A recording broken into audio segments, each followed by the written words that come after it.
And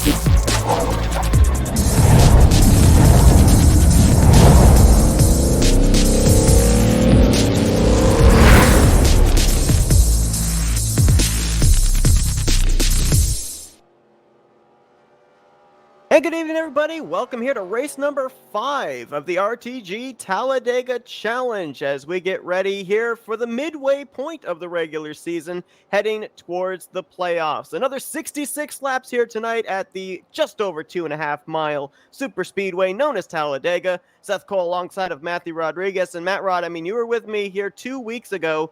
Got a little bit of a taste of what these drivers bring to the table, but a little bit bigger field here tonight. So do we see a lot more of the caution fest type race that we saw 2 weeks ago, or in the first race where we really saw fuel strategy come into play? I think they're really going to rein it back in here. Obviously you do have the big one that's lurking, anywhere on the track and can happen any lap, but I think you're going to see these guys rein it in a little bit more since they've had a few more weeks to kind of get used to each other and how we're going to race here. Plus, a lot of these guys are thinking, title ambitions, kind of thinking points day here. We're not really going out for a win. Speaking of points, we have a new points leader. Obviously, this series runs every Thursday night. We just broadcast every other Thursday during the regular season, but Terry Bombard, who finished in the top 3 last time out, got the victory last week. He's now the new points leader, 1 point over outside pole sitter for this race, the 24 of Joe DeSpirito, another former winner. And it's interesting, too, because I'm looking here at the top 5 in the points. You got Terry Bombard, Joe DeSpirito, Grant Wesley, 1, 2, 3, Richard Martin, who won 2 weeks ago in 5th. The guy that's right there in the middle, Tim Nofsgar, are we looking at him as maybe the guy to go to victory lane tonight? Realistically, Tim has a really good shot. He's been on the upstreak as of recent. Last week he finished runner-up place, and he's really been kind of maintaining a solid trail up. At the beginning of the season, he pulled off a 16th place finish, then a 14th, and then an 8th, and now a 2nd. So, I feel it's just a matter of time before he ends up in victory lane. On the pole for this race is Bob Seminara in that 7-12, and he's also not doing so badly in the standings. He is 28 points out of the points lead, but he's sitting 7th in the standings right now. Drivers, start your engines. That's correct. I know he, on the last broadcast that we had on the 21st, he did unfortunately pull up a 31st place finish, but last week he managed to rebound to a 9th place finish. Hopefully he's going to continue that streak of top 10 finishes. As the pace car peels off and brings the field behind it, I believe we have a total of 40 drivers that are taking the green flag in tonight's event. So it's going to obviously be a big field. We saw last week, obviously, a lot of big wrecks and everything. So if you're drivers that are in the mid-pack or the rear of the field based off of what took place 2 weeks ago, do we see them maybe try to charge the front quicker? Because it always seems like if you're up at the front, all the wrecking takes place behind you. Realistically, this is where you're going to see the clash of strategies, because you may see some guys in the past few weeks who have been taking it conservative, saying, hey, this conservative game just isn't working for me. I need to be aggressive. I need to go run up in the front of the field. And you'll see a lot more of these guys up front. But you might also see some of the guys in front who've, maybe had some bad luck these last few weeks, saying, hey, maybe front's not for me. Maybe I just need to go hang out in the back. So that's going to be a very different or a different of strategies. I'm looking at Joe DeSpirito. He's currently 2nd place in points, lost his points lead last week. He's finished in the top 5 pretty much almost every race except on the 21st, where he finished 20th after a wreck. He's going to be on the outside of the front row here. Obviously, we've seen, the past 2 weeks that we've done broadcasts, we've seen where that middle groove really seems to be the preferred line. We've even seen that third outside line get a big run with only 2 cars up there. Now, obviously, Seminara is going to have the advantage on the inside on this restart, but we'll see if maybe DeSpirito with Andrew Lemke there behind him, as well as Mark Paglia, if they can maybe get that middle line lined up and that 24 push to the race lead. But got to wait till they get through the trial. Remember, the start-finish line is not like Daytona. It's down almost to the entrance of turn 1, so that extra 100 feet definitely plays a factor into who's going to win this race. Who are you looking at in this field to maybe take the checkered flag for this one, Matt? She's not carrying our colors this week, but definitely Shelton. I'm looking at Jessica Shelton, maybe just trying to break through in that 94 car this week. I'm going to look at Chuck McClure in that 17, because it seems like every single week we see him, he's up there at the front, but then has something happen. He's mired 28th in points. That 17 Kroger Chevy needs something good to happen as we are racing here tonight. Race number 5 of the RTG Talladega Challenge.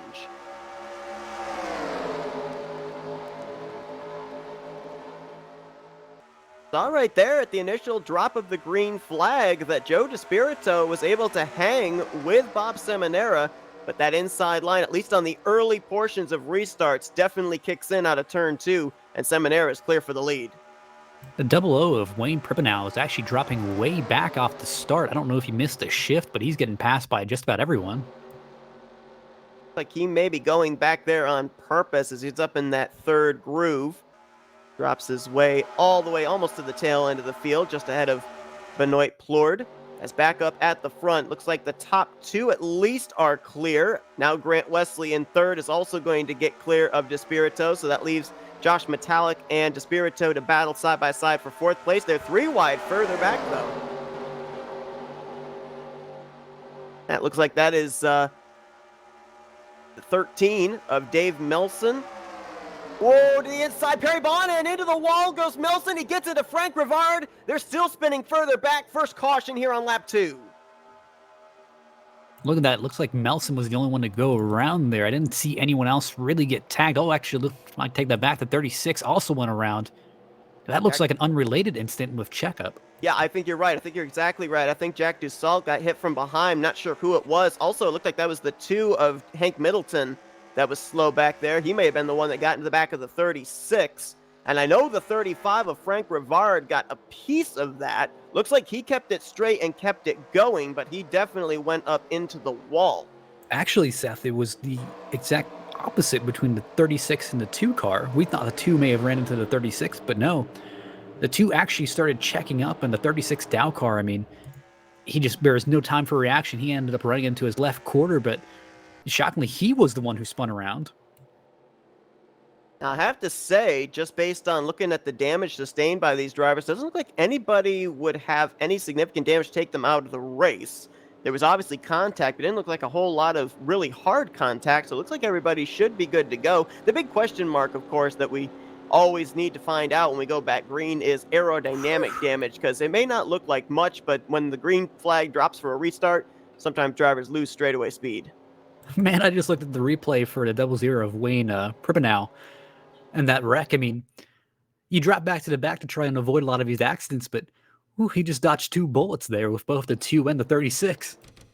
Gonna go back and see what happened. We actually saw the initial wreck happen live. I'm pretty sure it was the 60 of Perry Bond that got into the door of the 13 of Dave Melson. So we'll look at that again, and then we'll also look back at what you were talking about, the contact between Dussault in the 36 and Middleton in the 2. I think the only car that went around for the initial contact was that 13 Geico Chevrolet. It really looked like a disagreement of space, to be honest. I mean, you're going 3 wide. The 60 was coming up the racetrack. 13 was going down and just kind of met in the middle. I mean, here's the thing. Once you're 3 wide, you get in that kind of wreck. I mean, you've got nowhere to go. The guy on top of you, the guy below you, kind of a lose-lose situation. Well, I can tell you from experience racing at Talladega, though, too, when you run that inside line, the car wants to push up. But this was only lap 2. Usually the car pushes up when you end up having, that right front tire heat kick in. I'm not really sure that, 5 corners is enough time for that right front to heat up for a car to push up that badly. I'd really just say this whole thing was probably just because of antsiness. I mean, here's the thing. You've got almost 40, I think 42 cars in the field. I mean, everyone's ready to go. And hey, they just ended up battling way too early. And, this is kind of what happens. Here's what happened to Middleton. And oh, yeah, you're right. It almost looked like the 36 was actually going to get around the 2 of Middleton and just barely got him in the left rear quarter panel, spinning him around.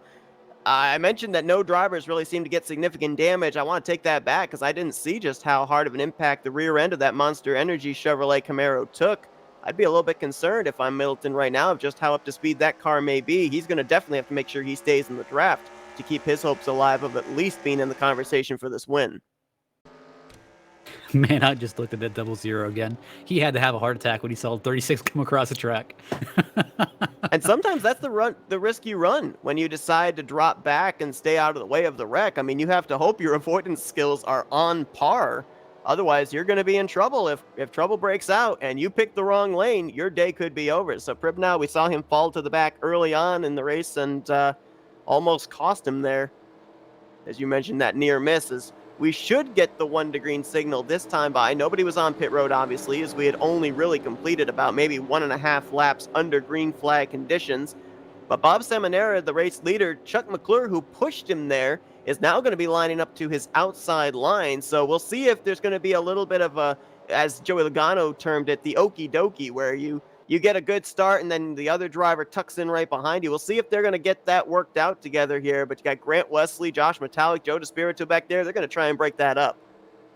Man, I'll tell you, one of the most dangerous things that super speedways has to be teammates. And you may hear that and you kind of think, why are teammates so dangerous? I mean, here's the thing. If you've got a team car lined up on your outside, you're expecting them to maybe give you a little bit of slack here. But, I mean, towards the end of the race, they're going for the win as well. So, I mean, it's just kind of false confidence put in them.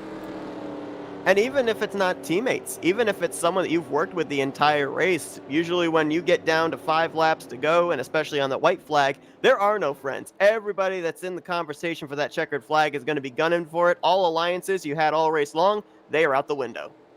I mean, all these guys are in the same voice channel with each other. I mean, how many times, Seth, have we just done verbally saying, hey, go to high line, we'll go?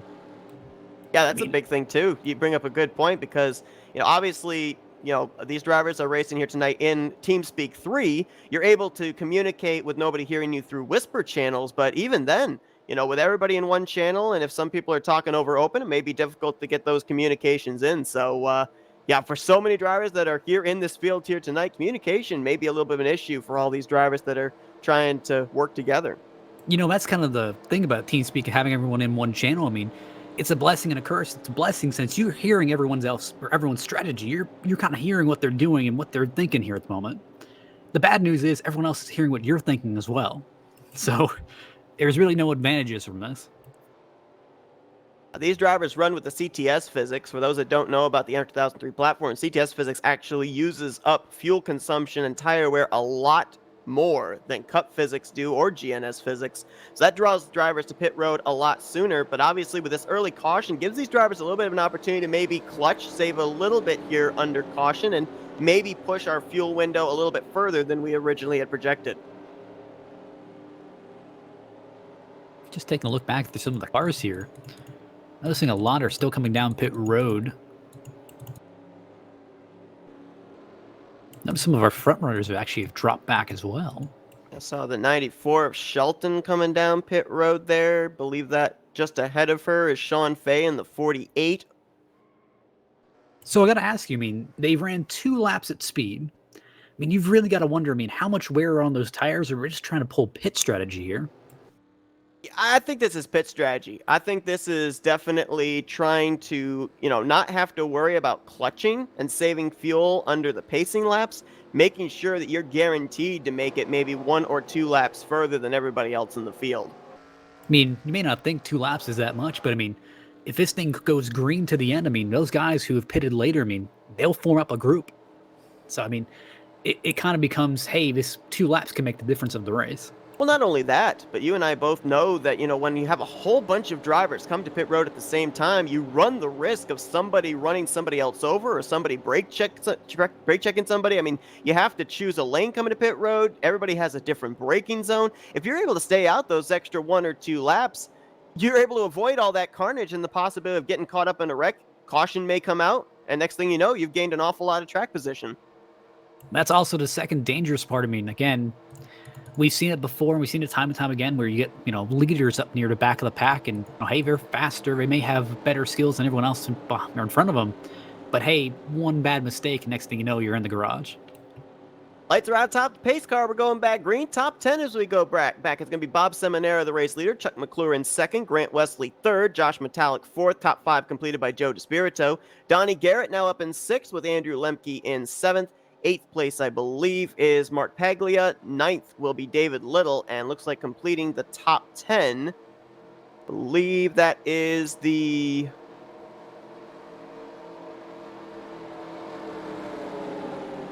That's the 10. Should be the 18 car. Yeah, 18. You're right. David Lawson. Yeah, that'd be the 18 car of David Lawson. Green flag set to come back out here on lap 7 of 66. Still a long ways to go here at Talladega Superspeedway. And we'll see if the 712 and the 17 can get themselves lined back up here as they were just before that caution came out. Green flag back in the air. Seminara back up through the gears, and boy, look at them all lined up nose to tail there. Grant Wesley right on the bumper of the 712. DeSpirito right on the bumper of the 88. McClure definitely was not caught sleeping there. I mean, he is right with him. I just don't think he's going to have the help on that high side. Seminara going to get pushed to the lead. He is clear now as Grant Wesley and Chuck McClure go side by side for second. So right there, the car is bogged down. I believe they just then shifted into fourth gear coming off of turn 2. As that outside line starting to kick back in. Look at McClure. He's gotten back to the right rear quarter panel of Seminara looking for the race lead out of turn 4. I just don't think that high side has the bite does, at least not in the corner. Oh, someone blew up! Someone blew up! That's Jeffries! No. Jeremy Jeffries in the 8 just blew up in front of the field. The big one has struck on the tri-oval. That is the whole back of the pack. That Holy is cow. just about everyone. I mean, that's, again, that's the danger of doing these early pit stops and trying to do strategy. Something like that can happen, and it takes out the back half of the field. Mike Rogers, Wiley Coate involved in this one, and several others spun down into the infield grass. It was the 8 of Jeremy Jeffries. There he is, sitting in the infield grass. I saw black smoke coming out from underneath his Doritos Mustang, and that's what checked everybody up, causing that big wreck there heading into the tri-oval. Man, that thing just gave up. There's almost no indication, no warning that he was blowing up. And it couldn't have overheated. Couldn't have overheated, and the only other thing I could possibly think of is maybe an accidental downshift. I mean, everybody was up into fourth gear we saw there on that restart coming off of turn 2. There's no way with only about maybe a little more than a lap on that run that car could have blown up due to overheating, to your point. Would have had to have been something mechanical. Yeah, I'd say I'm looking at telemetry. He never shifted down, and he got caught in the worst spot just coming out of that corner where the outside line gets that huge run and just blow up, and man, it took out the entire, or pretty much inside line at that point. Just guys just piling in.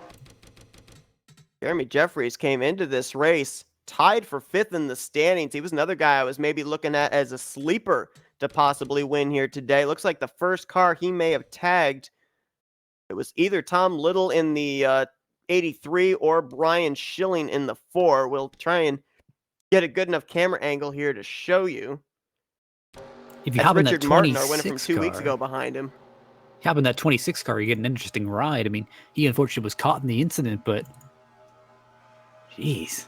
There's Martin there spinning into the infield. Dave Melson involved. There's the 5 collected of Alan Martin.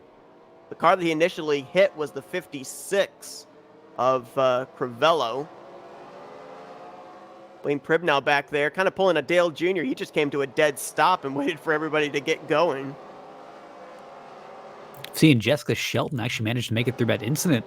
Man, I just almost got tagged on the front straightaway by the, looks like the 87 car coming down the hill. Almost got pinned between the 87 and the 26. A number of drivers actually did a good job getting through that incident. We're going to focus here on the 56 of Crivello and see who else was collected up in this incident. There you see the car erupting in smoke of Jeffries. Looks like he may have gotten bumped from behind by Richard Martin. Oh, somebody up there. Which car is that? That Target machine. There's Mike Rogers in the 11, but that's Doug Woolley in the 99. Got some damage there. He got slid up into as well. So there were a couple of others there that we didn't document that may have gotten bits and pieces of this wreck.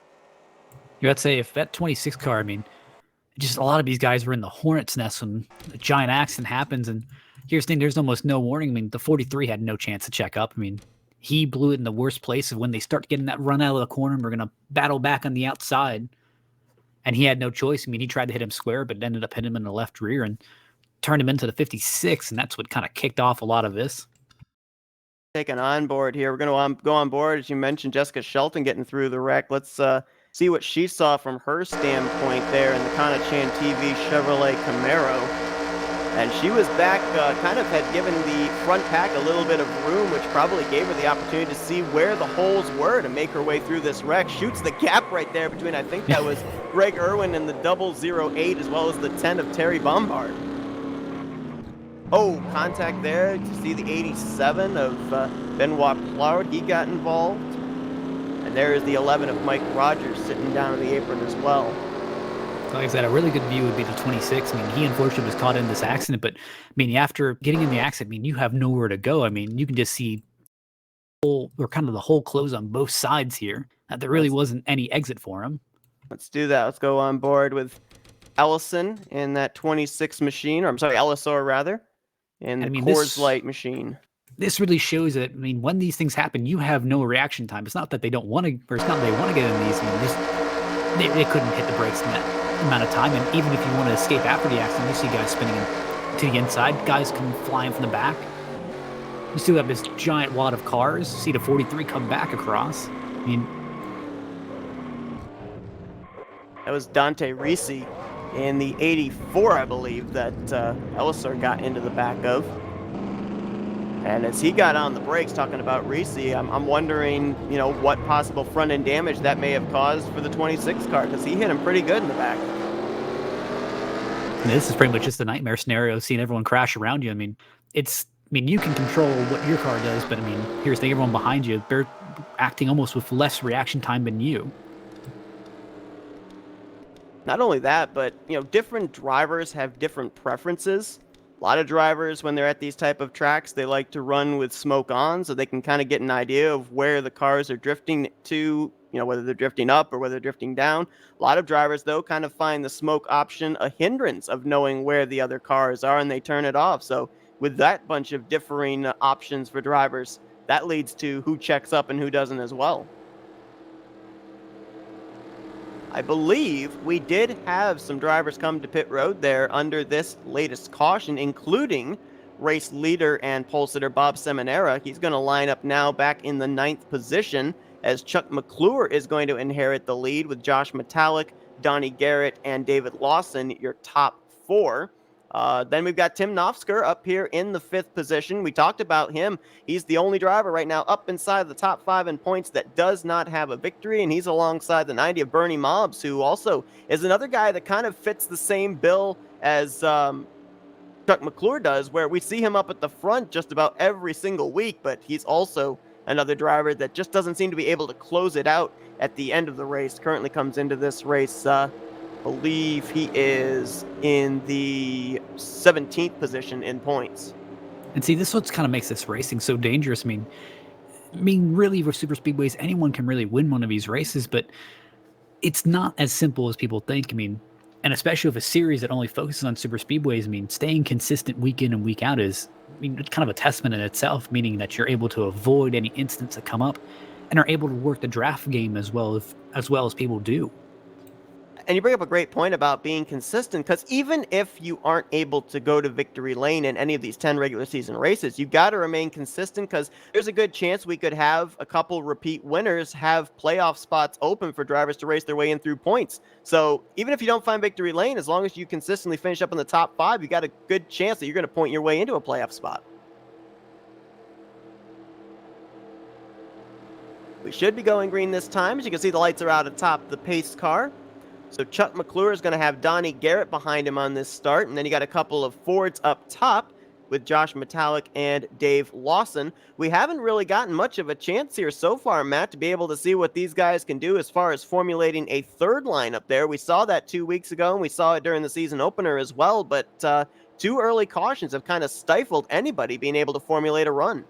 Realistically, what we're probably going to see is a lot of these drivers acting a little bit more conservative. You may see a little bit of single file racing, because here's the thing, those 2 big wrecks came in quick succession. So it's like, hey, that's really going to wake some guys up saying like, hey, maybe we don't need to be doing this right now, or maybe we need to be a little bit more cautious at the moment. Well, we'll see if they will do that, as we are only a 1/6 of the way through this race. Lap 12 is going to go on the board when Chuck McClure hits the line. Couple of Chevys, 3 Chevys down there on the bottom. You got 2 Fords up on the top side. Actually, make that 3 Fords with the 90 of Bernie Mobbs, as the green flag is back in the air here at Talladega. And to your point, Matt, let's see if these guys will settle in now, or if we're going to see them maybe try and fan out 3 wide yet again. Man, that high side, I mean, really had a breakup between Bernie and Hank. I mean, Hank was really far back on that restart, and Bernie had no help. That outside line's going to be struggling here in just a minute. Let's not forget Hank Middleton was caught up in the first incident. He still has that little bit of rear end damage when he backed it into the back straightaway wall. So we got to wonder if that affects him in any way here, especially on the restart as top 3 on the inside line get single file. And now into 4th place, how about Frank Rivard? He got actually a little piece of the first wreck, got put into the wall by the 13 of Dave Melson, but he's up here. Apparently whatever right side damage he sustained, it is fine. And he's got the pulsator Bob Seminara right behind him as now Rivard jumps up to the top side. I mean, the key thing is, while it would be a lot easier here just to stay single file, I mean, it kind of goes into that lull, which is, I mean, at the end of the race, I mean, if you go single file for a good part of the race, it starts to make people scared if they want to pull out and make that second lane because, hey, everyone wants that inside line because it's the quickest line and we're keeping up with the pack. So I think it is kind of a good thing that they're still going double wide, just a little bit cautious. Right now, looks like that outside line is getting formulated. They dropped back with Rivard side by side with Grant Wesley. You now see he has pulled up alongside of Seminara. Ooh, saw him get a little bit loose there, though, going into turn 3. And that's one thing you have to make sure that you do not do, and that's move around in front of a car, because if you're Josh Metallic right now, you're wanting to line up the bumpers as well as you can with the 35, but you can't do that when it's moving side to side. It's just the thing is, look at that inside line. That inside line is so kind of well packed together and, you know, in a straight line. I mean, you look at the outside line and, I mean, they look partially broken up. I mean, you see Josh, or the 35 just jumping to the inside lane, but there's really no one that's locking bumpers, really no one that's, you know, kind of tight together. So I think that outside line's going to break up here in just a moment. Well, I don't know if you saw it, but when you mentioned about Frank Rivard jumping to the inside, we nearly just had our 3rd caution because he almost cut off Bernie Mobbs. Mobbs had to put 2 left sides down below the yellow line and nearly came back up the track into Josh Metallic. So that was a close call there. Rivard making an aggressive move to hang on to that 7th position. Well, that's the key thing right now. It's lap 14 of 66. I mean, if you see that move happen later in the race, maybe lap 40, lap 50, you may see a different story. That Joe DeSpirito gets knocked down to the apron. Gracious. I don't know. I'm almost wondering if there might be like a paint line down there on that yellow line that's causing these drivers, if they get their left sides down there, it just turns the car, because Bernie Mobbs was down the yellow line in 3. It almost turned him down below the apron, and right there, DeSpirito in the trial. And wreck in the back. Caution's going to be out for the 3rd time here tonight. Looks like the 87 of Benoit Plord may have been collected up in this one. It may have just been a simple spin and kept going. Looks like the 11 and the 87 got a little bit of contact there. The 11 just kind of turned the 87 straight around. Both those drivers have been involved in wrecks here today. Mike Rogers was collected up in the 1st caution. Benoit Plord was involved in the big one in the trial. We're bringing out the 2nd. And the both of them contributing to this 3rd caution of the day. 15 laps in, 3 cautions already. And we already know, you know, whether it's a super speedway, whether it's a 1.5 miles or a short track, when we start getting closer to the second half of the race, the aggressiveness is just going to ramp up. I mean, that's the key thing. I mean, you saw that move between the 35 and the 90. I mean, again, the 90 will cut him slack now, but later in the race, I mean, he may be turned straight into the infield. Great point, as we're going to go back and see what happened here. This was coming through turns 1 and 2. And you'll notice the orange and white, number 11 of Mike Rogers. Going to duck to the middle here, try and go up the middle. That's the 99 to the inside of Doug Woolley. And oh boy, it's almost as if Benoit Plord didn't know that he was there. I mean, that's a really difficult part for a difficult spot for a spotter to call, because he's right on the cusp of just your rear quarter panel, and he's almost there. I mean, that's kind of what you're, you know, when your spotter says, hey, he's looking to the inside, doesn't mean he's there. Maybe just got the looking and not he's there. We're going to take a look here from the back of the 87 just to see just how close it was of him maybe thinking he was clear. It's difficult at these types of tracks, especially with the fact we mentioned that it's CTS physics. I mean, with CTS physics, you're able to get a huge draft, get a huge run, and sometimes it's difficult to time it. Yeah, we've been on the receiving and giving end of some bad time moves. We have indeed, as you see it right there. I mean, we can clearly see up here that the 87 was not clear on the 11, but when you're down there in the cockpit, sometimes it's not as easy as it looks to know whether you are clear or not. And that brings out the 3rd caution of the evening. I'm looking in terms of, you know, the amount of laps that these guys have run and everything right now. Now, we did have some drivers hit pit road already, but Dave Little stayed out. depending on what takes place here with the rest of the timing of these cautions, if we have any, it's looking very much like we could have ourselves a bit of a fuel strategy race if this thing can go green to the end. I mean, if they can clean it up here, it would be it'd be a tight race to the end. They wouldn't be able to stretch it all the way, but it'd definitely be a one-stop race.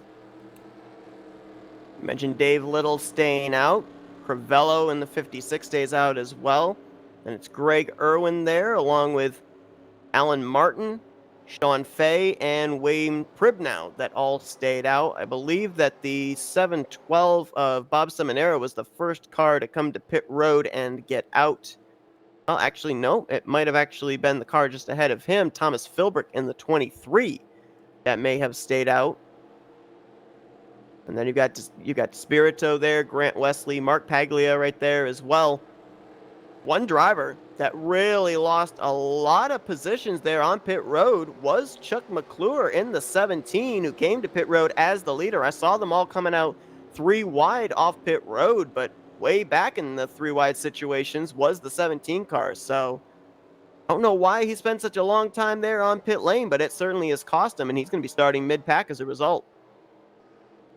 I will point out Joe DeSpirito's been uncharacteristically silent today. I mean, he's been kind of just riding around in the top 10, outside the top 10 for the most part of the race. I mean, even though it's been kind of marred by cautions here for the most part. I mean, he's just been kind of, well, he's going to end up getting a few positions out of this as some of the leaders will come to pit road now. But, I mean, he has been kind of silent today. Tell you who else has been silent, and I'm actually really surprised about this. I mean, the only time I think we mentioned him here today was when he got taken 3 wide when that wreck took place in the tri-oval, and that's our points leader, Terry Bombard, last week's winner.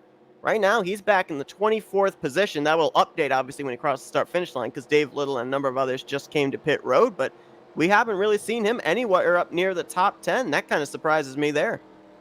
So, Seth, I got to ask you, what is your thoughts about the 43 of Richard Martin? I mean, I'm looking at all the panels on the car, and I don't see any dents. I don't see any scratches.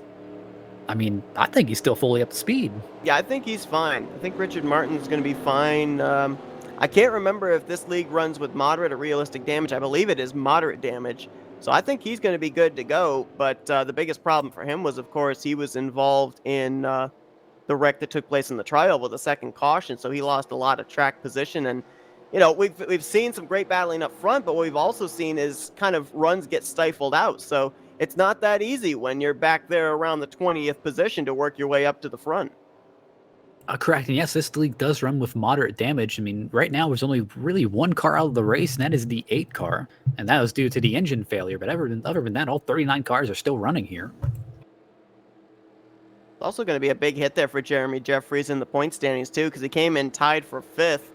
And obviously with a 40-car field, that's a lot of points he's going to be losing out on here today. Not only to the drivers he was trying to reel in the point stands, but guys that may necessarily be behind him. I mean, Bob Seminara, Josh Metallic, Alan Martin, all those guys, they were behind him in points, and we saw Seminara get the pole, run up front a bit. Josh Metallic's been up here in the top 10 most of the day, and Alan Martin was up in the top 5 just moments ago.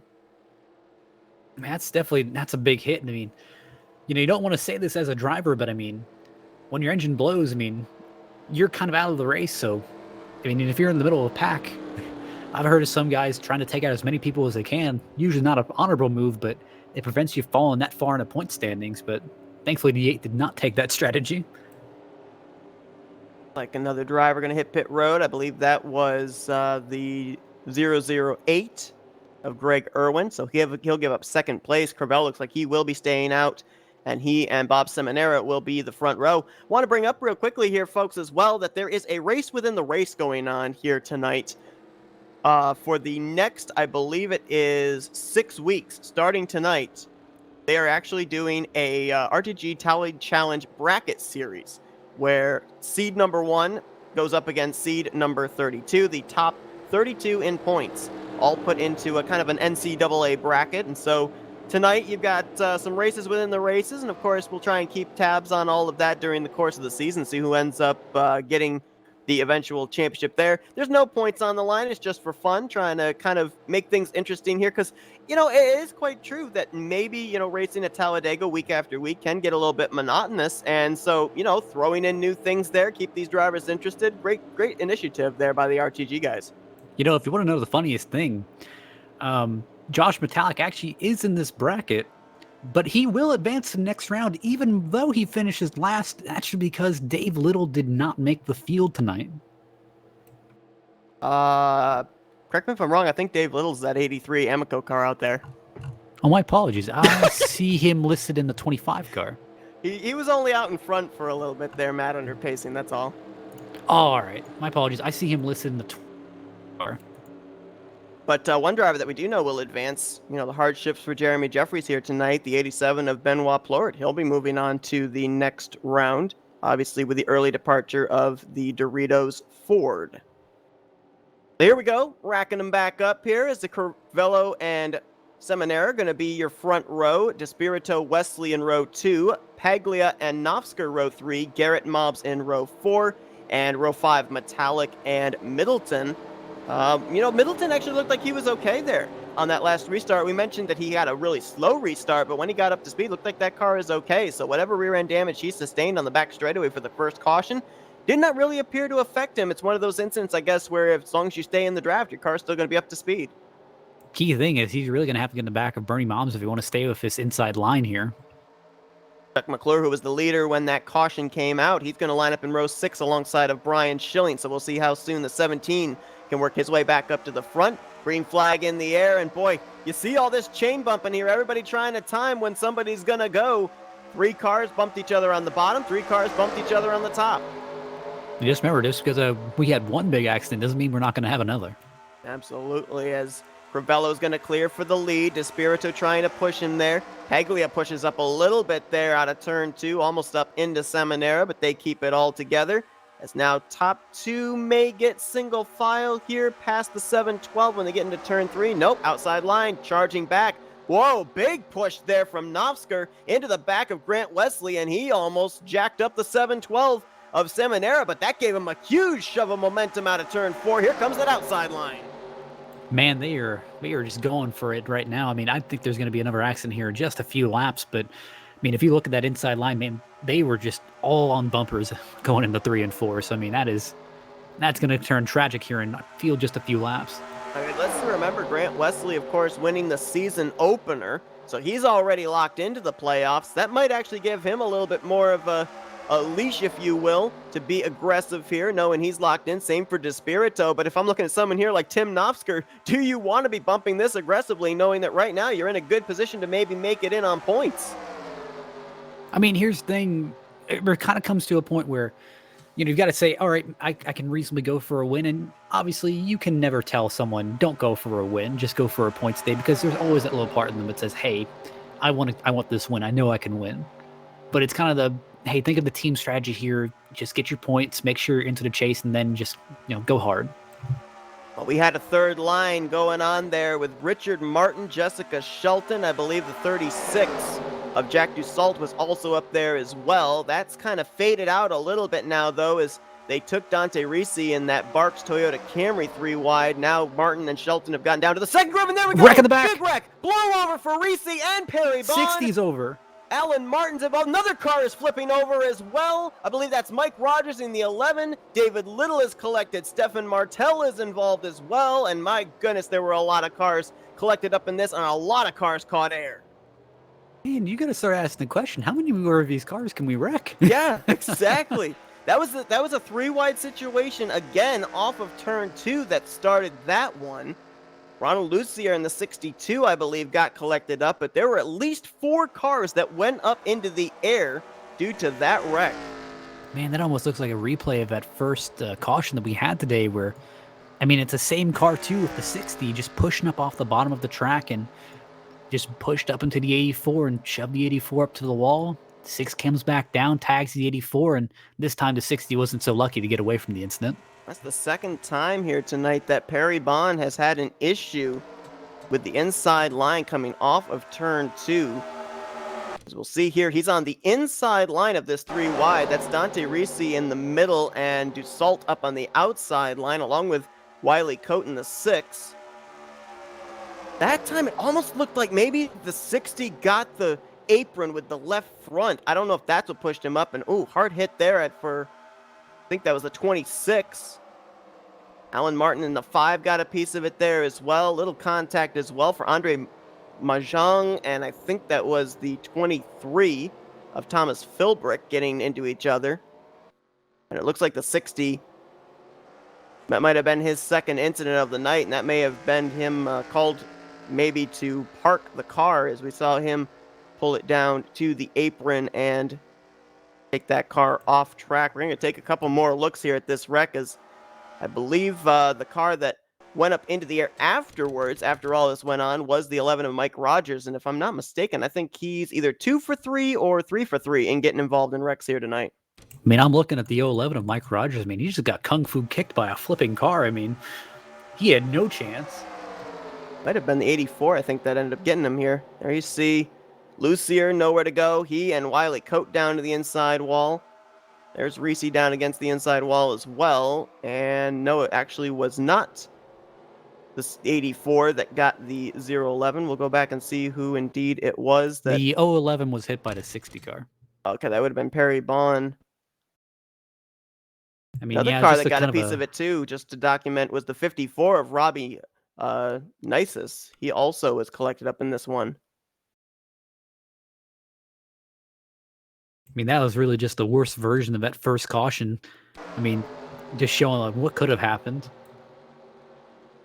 Boy, Perry Bond's car just took off up the track. Got into the 26 of Elisor. There he gets Dave Little as well. There you see the 54 up there. I want to talk about being a pinball. Yeah, absolutely. Fourth caution of the night, as we are now a third of the way through this race. And, you know, I mentioned already, we get to the second half of this race, the aggression picks up, but is there going to be a point, do you think, that these drivers are going to get all the wrecking out of their system and say, hey, you know, we've got to keep ourselves in the running of this race to at least have a shot at the win? I'd realistically say there's at least 2 points, and one's going to be maybe in the next coming laps where we realize, like, hey, maybe we don't need to crash up these cars, or there's going to be a second option where, I mean, they crash so many cars that there's just not enough to do it anymore. Well, right now, Doug Woolley's going to get himself a bonus point for a lap led. Looks like Benoit Plord stayed out. They're coming to pit road this time. Thomas Philbrick, Greg Irwin, and Sean Fay going to stay out. They may come to pit road next time. There's the 54 coming to pit road of Nisus. So we're going to have a couple of lead changes here under caution as we are waiting to go back green. As we're a third of the way through this race, we're going to step aside for a quick commercial break, but you're not going to miss a thing. We're going to go side by side here at Talladega Superspeedway.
Welcome back, everybody, to race number 5 of the RTG Tally Challenge here at Talladega Super Speedway. We're about a third of the way through this race, getting ready to go back green with what should be 40 laps to go.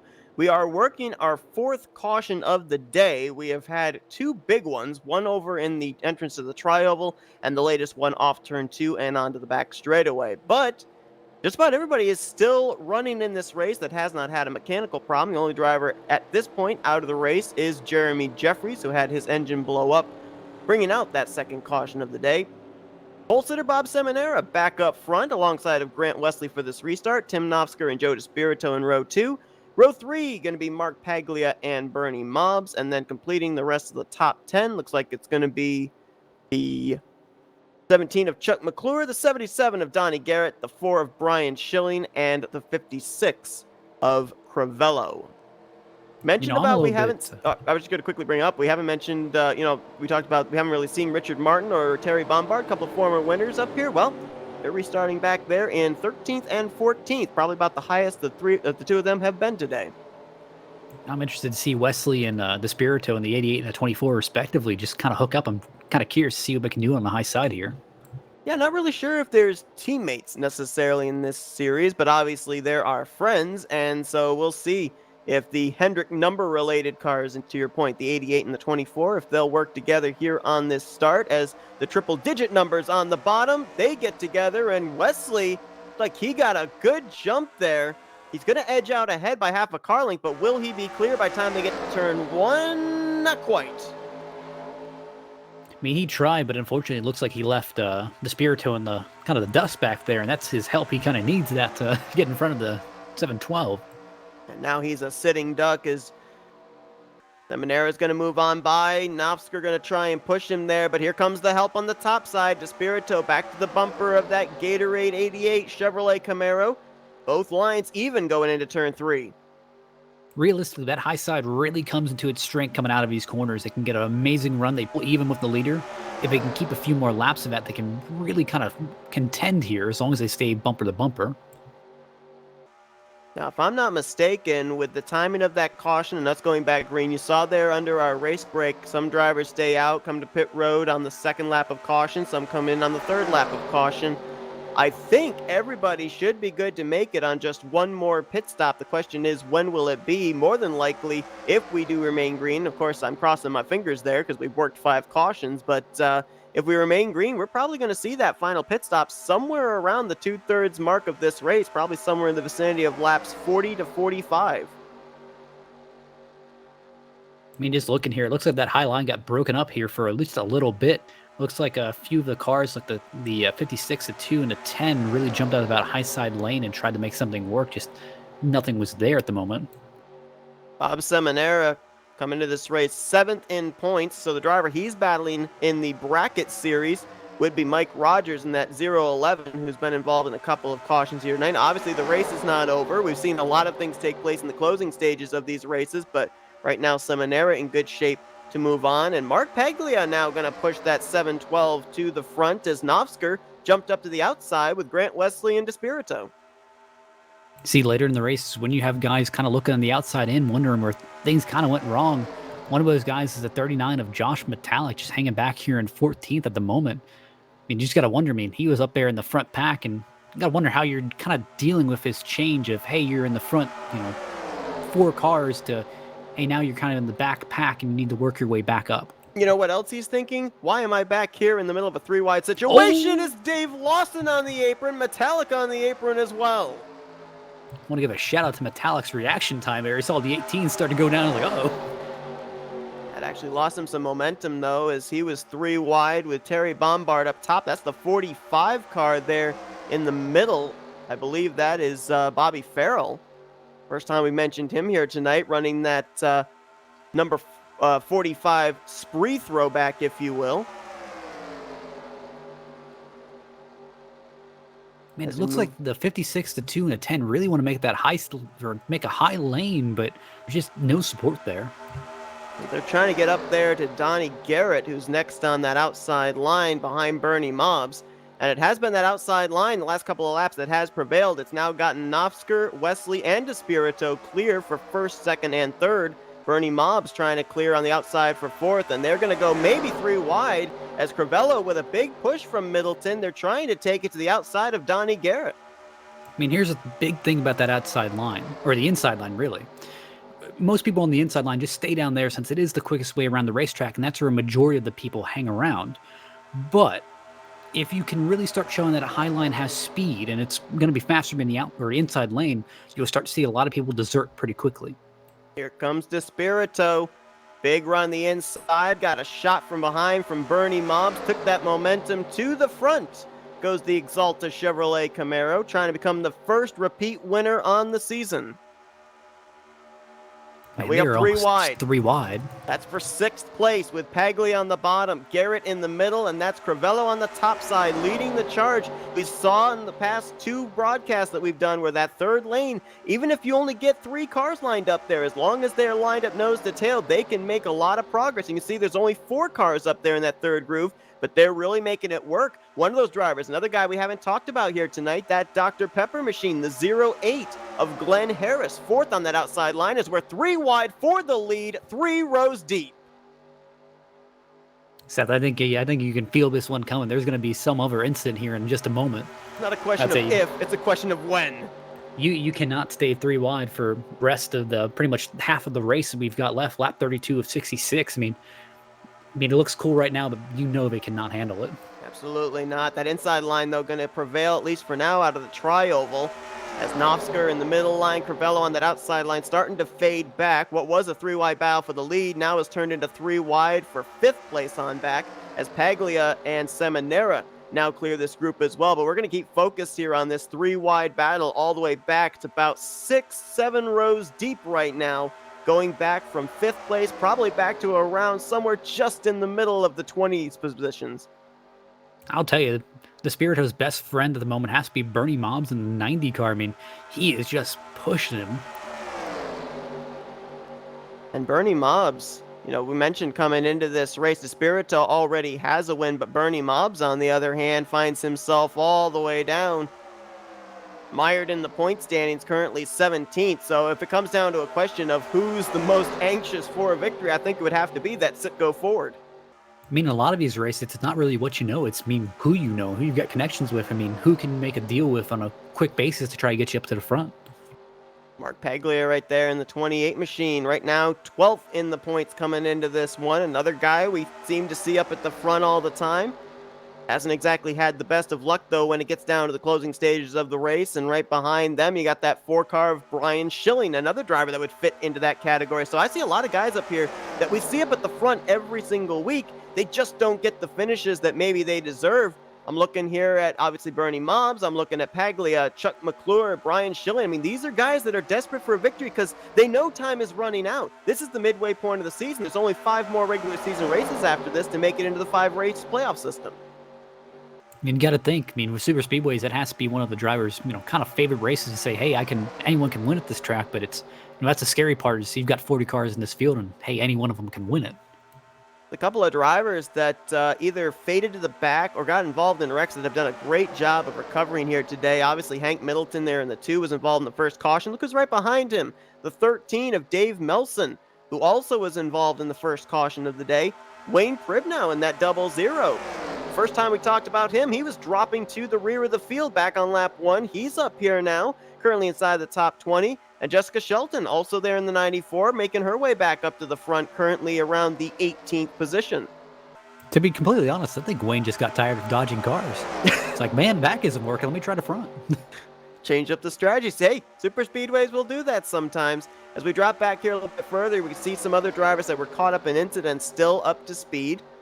Alan Martin in the 5. There's Nisus in the 54, the 36 of Jack DeSalle. All these drivers back here have been involved in wrecks in some way, shape, or form, but all still appear to be up to speed, still in the lead draft. Some of the guys I'd be worried about, though. How is that 87 still going at 195? Man, he was getting knocked around like a pinball in one of those incidents. He's still going. Yeah, but I think he may be in danger of losing out on the tail end of this draft, possibly, as he's about, maybe 4 or 5 car lengths off the bumper of Thomas Philbrick. We'll see if he can draft up to these guys, but Then you got drivers back here like Ronald Lucier. He ended up pounding the inside wall in the back straightaway. Dante Risi was up into the air, as was Mike Rogers. These guys obviously off the pace, but they're hoping that this Talladega race holds true to what it's done here in the first 20 laps, that it's a race of attrition, because staying out there on the track, keeping it on the lead lap, you never know. If a big wreck takes place, maybe on the final few laps of this race, you can go by, pick up 5-6 positions above where you were running. I mean, it just looks like that outside line is pretty fast, but just does not have the bite to really beat that inside line here at just a moment. You know, we were talking about the former winners coming into this race, and you highlighted Grant Wesley before we came on the air. You know, his season started out great, but last couple of starts have not been the best. So another thing that we have to talk about is, you know, we talked about consistency during the regular season is important to point your way into the playoffs, but it's also important to start out your playoffs, because you don't want to start the playoffs out locking yourself in, but finishing 36th in the race just before you begin battling for a championship.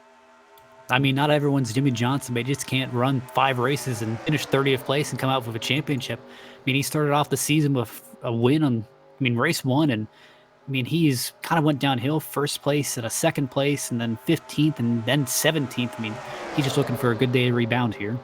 One thing that we have to keep an eye on, especially here with the top 4, I noticed them going down there into turn 2, is the chain bumping, especially going on the inside line.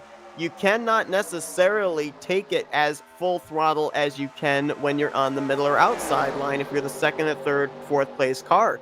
You have to make sure that you do not run to the back of the car in front of you, because sometimes with the way NR works in the hitboxes, if you bump somebody just wrong with chain bumping, someone's going to go around.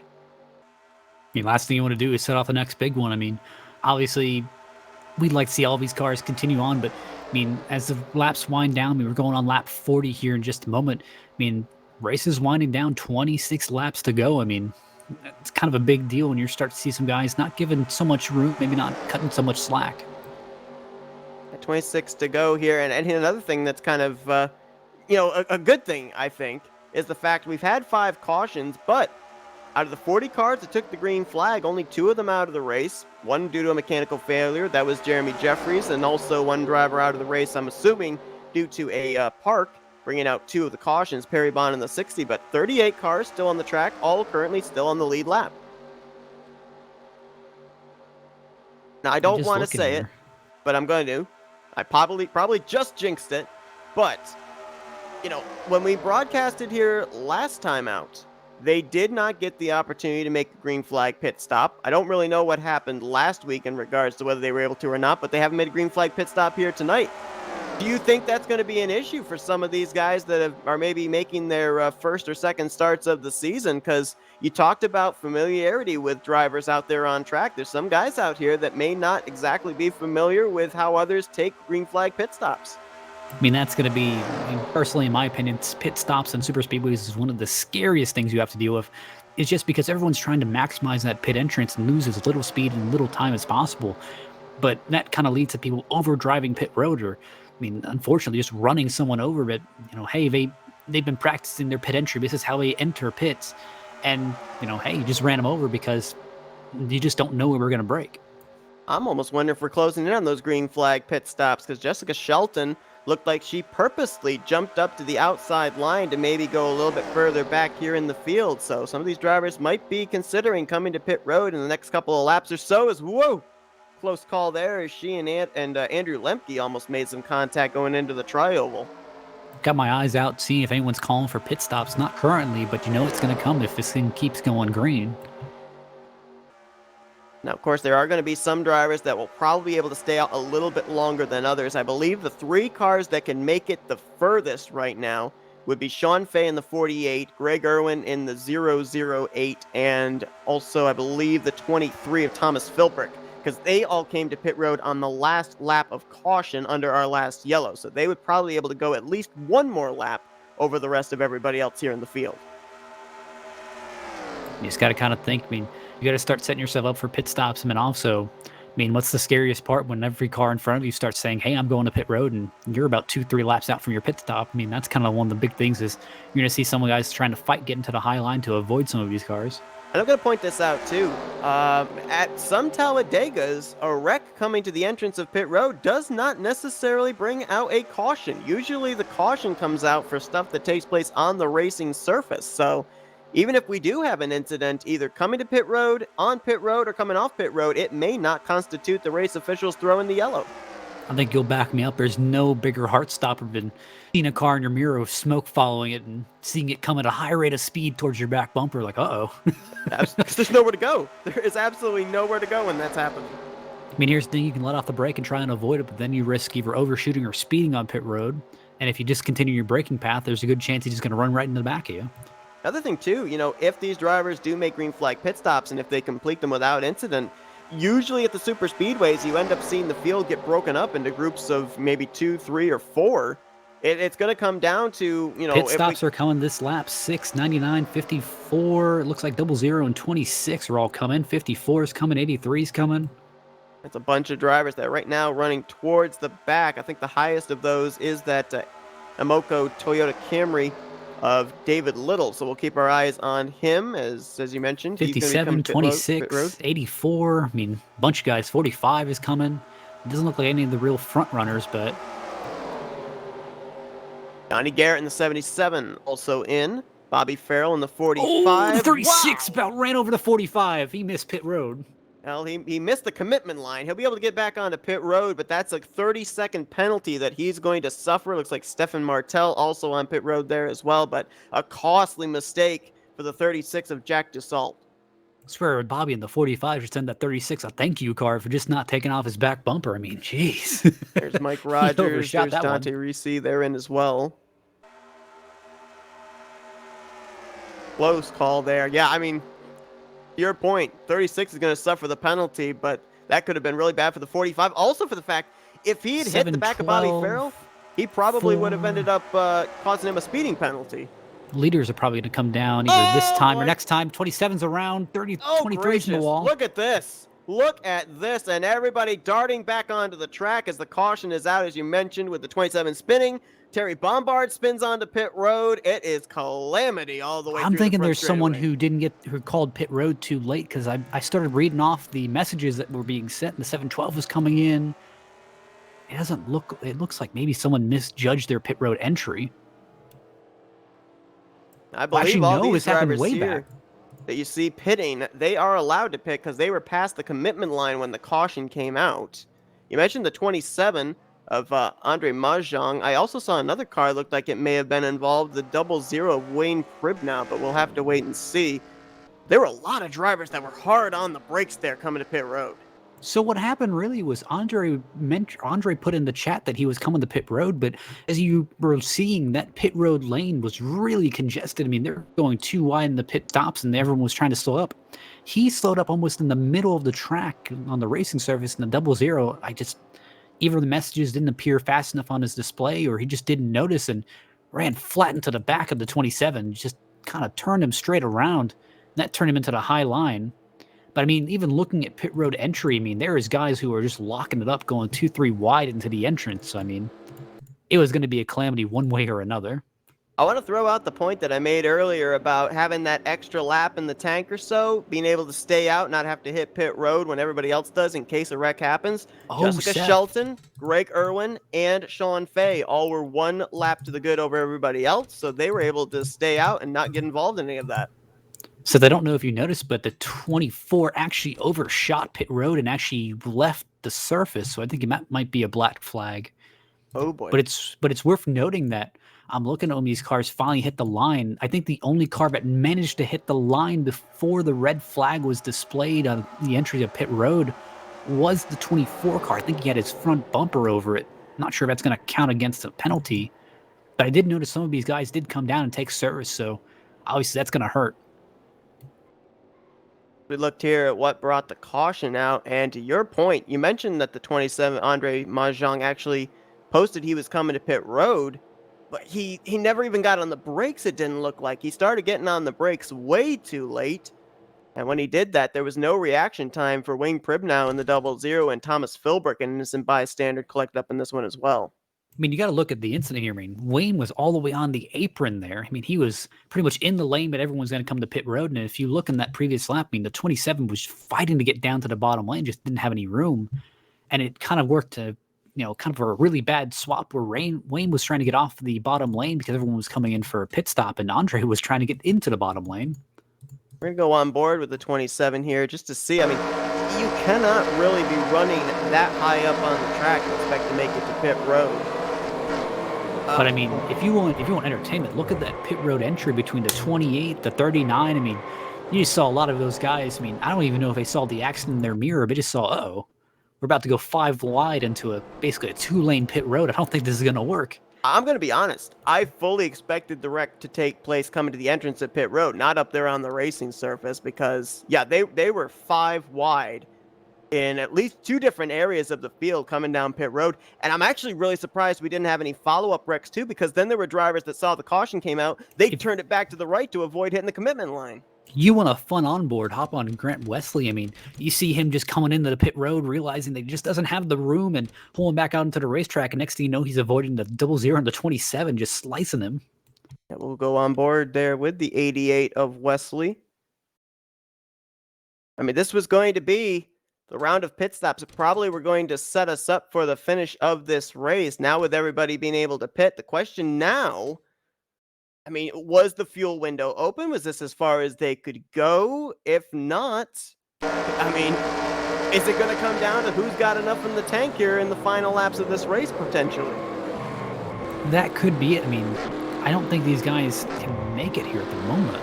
They're going to need the pit. I mean, geez, just see all the calamity that's coming down. I mean, pit road entrance. I mean, I've never seen some guys. I mean, I'm just kind of surprised they didn't try to hop down more onto the kind of the access road there and utilize more of the space. Yeah, Talladega is one of those tracks where you actually can really pull down early off of turn 4, to your point, right down against that inside wall. And it looked like everybody, for the most part, just basically took the inside line of pit road, that lane, and then everyone fanned out after that. Really, the first guy to pull down to that, inside access road was the 88. I mean, he was the only car on that access road until really halfway down kind of the access area.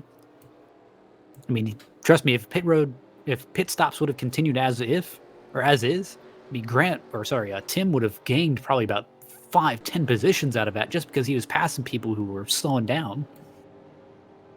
You mentioned about the overshot there for Joe DeSpirito. Doesn't look like it really affected him that much as he was able to get the race lead. I believe as long as you make the commitment cone, you can actually run off into the grass off of pit road and it does not penalize you. So I think he was okay in that regard, and looks like he will be the leader over Chuck McClure, Bob Seminara, Bernie Mobbs, and Tim Knopfsker when we eventually go back green. But the lights are still on top of the pace car, so we're going to step aside for our final commercial break of the evening, and then we'll be back here for the closing stages of the 5th race of the season here for the RTG Tally Challenge.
17 laps to go here at Talladega Super Speedway.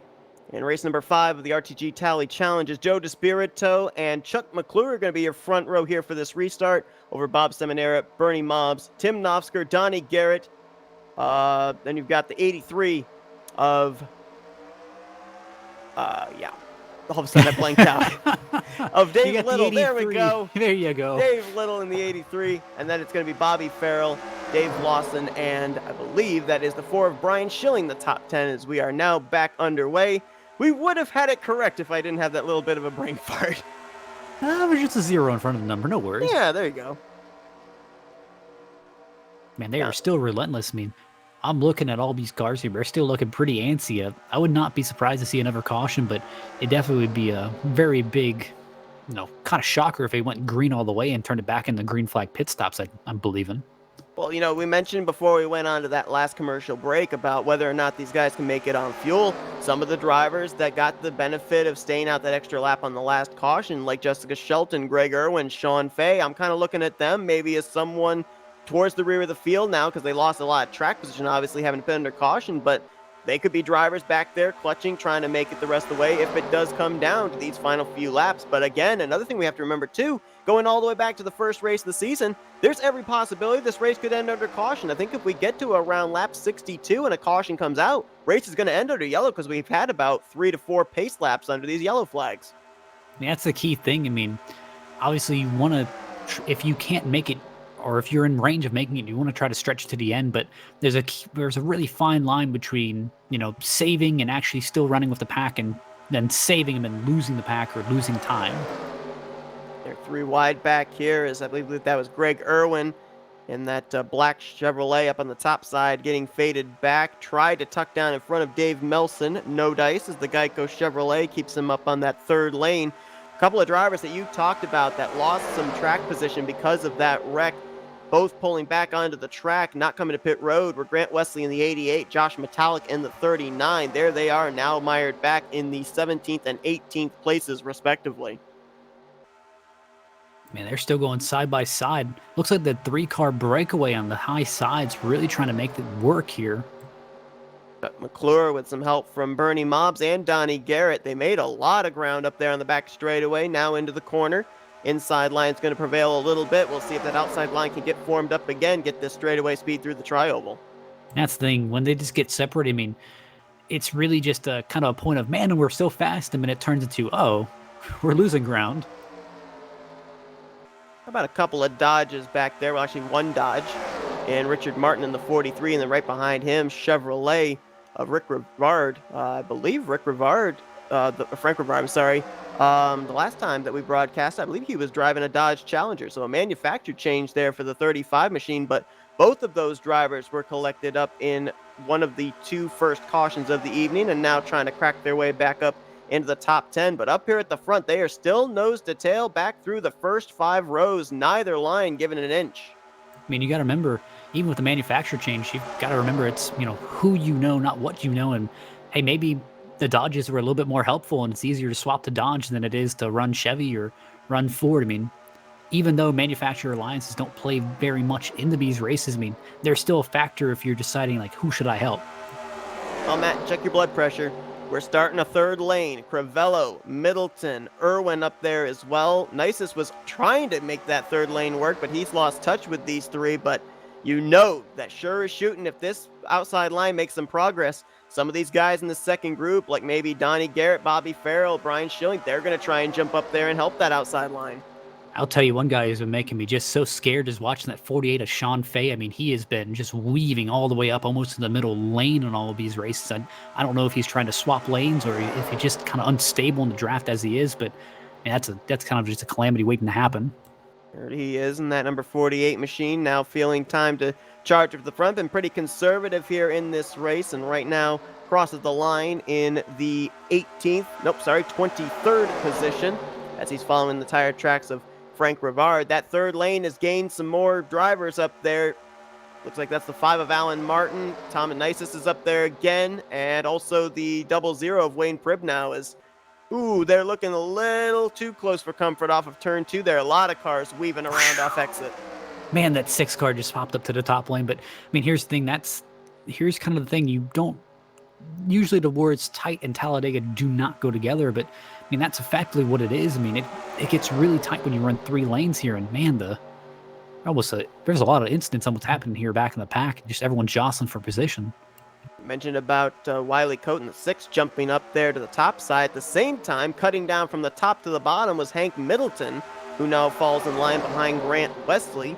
He's now up into the 15th position, was involved in the first caution of the day, as now that third groove is kind of gone. Greg Irwin up there, along with, I think that was Wiley Coate, and also the 54 of Robbie Nisus. They don't really have any friends up there right now, and they're all going to tuck back in line into the 2nd lane. But you're noticing, oh wow. Gracious! Nofsker almost cut off, I think that was Bernie Mobbs. And I think those two almost had a similar incident back in the, I want to say it was the 3rd race of the season. No, it was the 1st race of the season where Nofsker almost cut off Bernie Mobbs, and that ended up leading to a wreck. I mean, here's the thing. That's what you're seeing. I was going to mention with these kind of a manufacturer alliances. I was going to say all top 4 cars are Chevys. I mean, they have something working. I would not be surprised to see Despirito and Bernie Mobbs maybe work together, since they were working great earlier, if they want to try to mount a charge on the high side. Big question right now is fuel. Who can make it on fuel? And you mentioned Despirito. Looks like he's got Bernie Mobbs as well as Seminara and Donnie Garrett. They just left Chuck McClure out to dry on that inside line. The 17 is a lonely man. Man, this is the toughest feeling when you just see pretty much all your friends who are just pushing and defending your lead just say, nope, and everyone just pulls out to the right. I mean, you'd think, man, at least I have one person. And that kind of stacked up. Nofsker and Grant Wesley, who had a big run there on McClure when they caught up to him. So now Despirito back out in front. I believe it was... Oh, which race was it? We're still going 3 wide back in the pack. I don't know if you've been noticing this. I mean, they've been just jostling for positions back here. Was it last week? Or not last week, 2 weeks ago with Richard Martin that went coast to coast here at Talladega. Oh, we're 4 wide car on the apron there. Sean Fay brings it back up track. I believe, yes, he did start pole, and he finished pole. Well, I'm looking here at Bob Seminara in that 2nd position, maybe trying to pull off a coast-to-coast as well. He was on the pole for tonight's race. I mean, just looking back here, I mean, the back of the pack's really jostling for positions. It just looks like everyone was just trying to make the most they could and seeing if they can make a run to the front. I mean, we're getting in we're less than 10 laps to go here. I mean, we're getting to that target lap, if you will, of 62, knowing that if a caution comes out past that point, race is going to end under yellow. As Chuck McClure, Tim Nofsker, they're going up 3 wide. Oh my goodness, now it's starting to get really wild at the front of the field. And you see, that's exactly what I was talking about. Despirito and Mobbs, I mean, it looks like they were just kind of happy with how they were working together earlier and just decided to kind of team up. I mean, they were pretty fast in that high lane, managed to even beat out the leaders, so I would not be surprised to see them kind of stick together for the rest of the race. Chuck McClure, Tim Nofsker, David Lawson. Those are the 3 making it work on the outside line, seeing if they've got an answer for Despirito, Mobbs, and Garrett on that inside line. 17's going to get at least to the right rear alongside of Despirito by the time they get down to turn 1, trying to side draft. I mean, there's a key thing between side drafting and dooring someone, and we're getting mighty close to that. I should mention, there is no side draft in NR. What actually the 17 is doing right now, he's trying to pin the 24 down to that yellow line. Because if you can, on the inside line, kind of let your car ride up a little bit, you get a little bit better turn speed. 17 not allowing the 24 to do that, and that's why he's edging ahead by half a car length through 3 and 4. See, here's where it gets dangerous. I mean, you saw he had just a little bit of a shot to cut down in front of the 24, but I mean, you just saw how quickly that hole closed. I mean, worst case is that he turns down and looks clear, and next thing you know, he get turned into the infield. So got another third line forming back there. I saw Jessica Shelton, Brian Schilling, Terry Bombard up there. I think that's Alan Martin in the 5 also in that group. We'll see if they've got something to say. They've been able to work their way side by side almost up into the top 10 as we are closing in on pretty much what we would call the point of no return. If a flag comes out, whether it be the caution or the white, race would be over next time by at the line. Look at how many guys are jumping up there to the high line. The 2 actually got denied by, it looks like, the 7-12. He just could not make the cut that quickly. Seminara up there along with Mark Paglia. So that third line is coming as McClure leads the middle line. Despirito leads the bottom. And look at the momentum that Salmonera gets there on the outside line. Metallic jumps to the middle line. We're going to be 3 wide for the lead when we get down to turn 1 if the 712 can get a big enough run here from the start-finish line down to the first corner. If there isn't a big wreck, I mean, it's going to be a miracle just watching all these guys go 3 wide, and especially on some worn tires, too. Now remember, it's race back to the caution if a yellow comes out. So depending on if we have a wreck, wherever it takes place on track, these drivers have to race back to the start-finish line for what would technically, I think at this point, be the proverbial checkered flag. Any caution at this point would have the race end under yellow.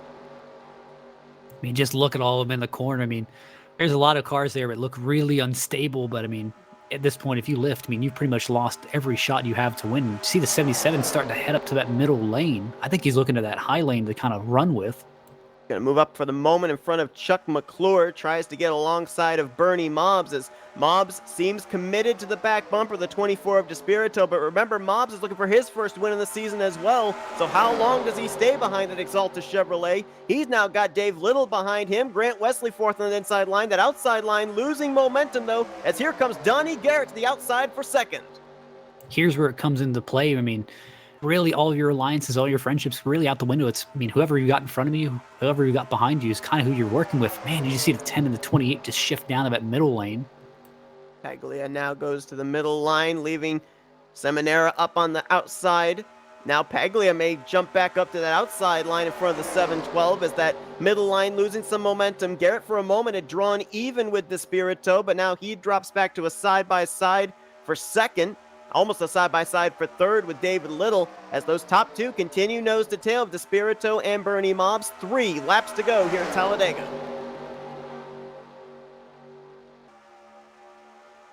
I'm impressed that they've been able to keep it together 3 wide through the field as long as they have, especially with what we saw in the early portions of this race. But I'm holding out hope that they'll be able to make it back to that white flag. So you just know it's a matter of time, whether it happens now or whether it happens on the final lap. I mean, something's coming, whether it's going to be a wreck or someone's getting their feelings hurt by a door bang. I mean, it just depends. Right now, up in the top 10, you have 3 of your 4 former winners, Despirito, Wesley, and Richard Martin. Right now, the only one that's missing is Terry Bombard. You can see him back there, that neon yellow car behind Josh Metallic in the middle lane. He's around the 15th position. As 2 to go here at Talladega, can they make it back to the white flag? Oh, the 88 and 28 actually just a little bit out of the front straightaway. But I'm going to go out on a limb and say that 3-car middle lane is better than the multi-car high lane. Right now they are, as Donnie Garrett again trying to get alongside of Despirito. But look at the push. Look at Paglia on the outside with Seminara. He's going to draw even 3 wide. They just have to make it through the tri-oval. If they can get to the start-finish line, the white flag displayed, doesn't matter what happens, we're racing back to the checkers. 45's jumping the pit road. I think he's out of gas. Oh, man, tough break there for Bobby Farrell. As there's a slower car up ahead as well of these race leaders. They hit the line, white flag in the air, top 3 single file, Despirito, Mobbs, and Little. Who steps out on who as you've got that slower machine up ahead? That is the 23 of Thomas Philbrick. Hopefully he's going to get out of the way of these leaders and not affect the finish. Here's a dangerous part for Bernie Mobbs. Of course, you want to say step out, but I mean, if you step out and the 83 does not go with you, I mean, you are screwed, for lack of a better term. Well, I mean, right now with where he is in points, I mean, he's still going to gain a lot of points here today. Just has to make sure he doesn't lose a lot of positions if, as you say, he gets stuck out of line. Maybe he'll wait to make the move here out of the tri-oval, as it's going to be he and Despirito. It's side-by-side behind them. Oh, right in the back. The tri-oval doesn't matter. We're still racing to the checkered flag as cars go through the infield trying to get to the start-finish line. But Joe Despirito is going to be the first multi-time winner on the season, taking the checkered flag here tonight in race number 5. Man, they're still wrecking back here. But you got to remember, a lot of these guys are just trying to race back to the line, salvage as much points as you can. I mean, again, these championships can be lost by just a few points. Let's not forget, too, that we've got that Tally Challenge bracket series going on. So there may have been some upsets here with this wreck on the final lap as Ron Lucy are there. Benoit Plord, Andrew Lemke was involved in this wreck as well. Several drivers trying to just make it crawl to the start-finish line to finish out this race. That's Wayne Pribnow that actually went across the start-finish line backwards. That sounds like something that Matt Rod would approve of. Listen, got to finish the style. I And believe really, also Doug Woolley in the 99 was involved. this last lap incident was really caused by just a lap R up high. I mean, it kind of turned out he just had nowhere to go. I mean, he was pretty much forced 4 wide at that point. There was no easy place for him to go because the corners almost seemed wider than the front straightaway itself, and it kind of comes back down to those few lanes. He was in the wall, bounced into the 4. I mean, that just kind of set all of that off. Well, Joe DeSpirito is going to bring it down here to the start-finish line, and he'll burn it down in front of these Alabama fans. And while obviously DeSpirito is going to enjoy the moniker of first repeat winner on the season, there are probably some guys I'm looking at that are breathing a sigh of relief that there wasn't a new winner here today, because that opens the door for more drivers to make their way into the playoffs through points.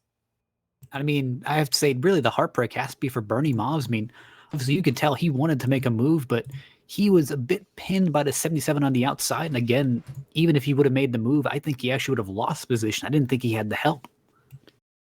Here's a look at the finishing results from this evening's event, as they did make it back to the checkered flag. DeSpirito, the winner, Bernie Mobbs in second. And I mentioned the fact that Mobbs needed a good run, even if he didn't win. 17th in points. This is going to be a great points day for the 90 machine. Donnie Garrett going to bring it home in third place. Garrett coming into this race was 10th in the standings, so this will keep him up in the top 10 in points. Dave Little, good run there for the 83 machine as he came into this race 25th in the standings. And Chuck McClure, 5th here today after he entered into today's race 28th in the standings. So if you look here at guys second down through 5th, these are guys that at this midway point of the season, they needed a run like this.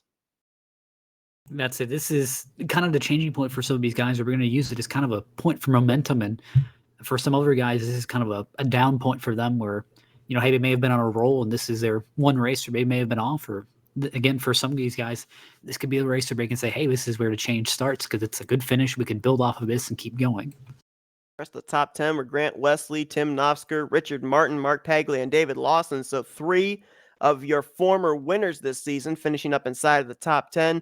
Terry Bombard, I think, got involved in that last lap incident, finishes back in the 23rd position as we look on down through the rest of the finishing results. And you can see that we did have a couple of drivers that I think it took them some time to cross the start-finish line, so the scoring showed them 1 lap down, but I think they technically were on the lead lap in Thomas Filbert, Jack DeSalt, Wade Pribnow, and Mike Rogers, but only 3 drivers out of the race after the 40-car field we had here tonight in Andre Monjong, Perry Bond, and Jeremy Jeffries. We did have, I think it was 7 cautions during the course of this evening, if we count the caution here on the final lap. But overall, I think, again, I think we said this last broadcast, but it holds true here tonight, just like it does every night when we're at this track. It all sums up into one word: Talladega. I mean, that's putting it lightly. I mean, obviously there's a lot of kind of factors of that race. If green flag pit stops would have came out, I mean, there's a lot of guys who really would have been in a bad spot. I mean, I think Joe DeSpirito would have been one of those guys in a bad spot. Obviously, Grant Rusley, I think also the 39 of Josh Metallic also would have been in a really bad spot since they missed pit road. A great point. Also, I don't know if this series has bonus points for whoever wins the regular season, championship.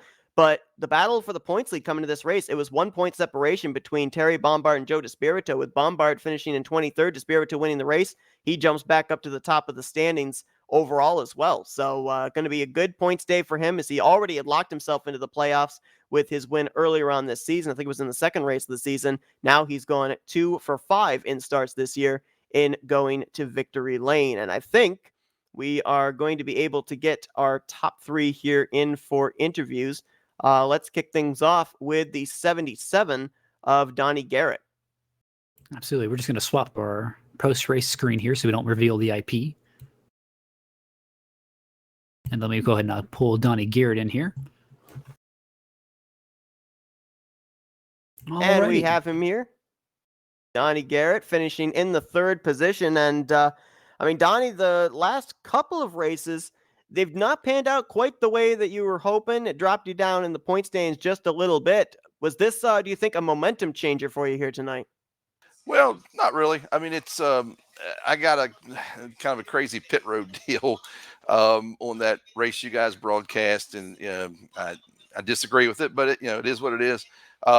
It dropped me back in the points. Then last week I had a connection issue at towards the middle of the race. I was running up front all night, and then I just ended up a lap down and just never could get it back. And I guess I would call the night redemption, man. I almost had that thing, man. My buddy Chuck was pushing me. I thought we had it. And when that third line came, I knew we was in trouble. I knew it was going to pull us back. And, it's hard to beat them Florida guys. Like I always say, they get together, man. They stick together, but we almost had them tonight. I mean, Donnie, I've got to ask you, do you think if at 90, if Bernie Mobs would have pulled up the racetrack and you would have been able to push him, do you think you would have been able to beat the 24? Oh yeah. If Bernie would have pulled out, but Bernie's a Florida guy, he's not going to do that. I mean, he's going to stay with Joe, and I don't blame him. That's what they do, and so you know that you've been racing with these guys long enough. You know what they're going to do, and you knew you had to get around them. And when I pulled out in front of Chuck there, I knew that was my best option to win the race and get a good finish. And I knew he was going to knock the heck out of me, and he did. And I could take it. So I was happy.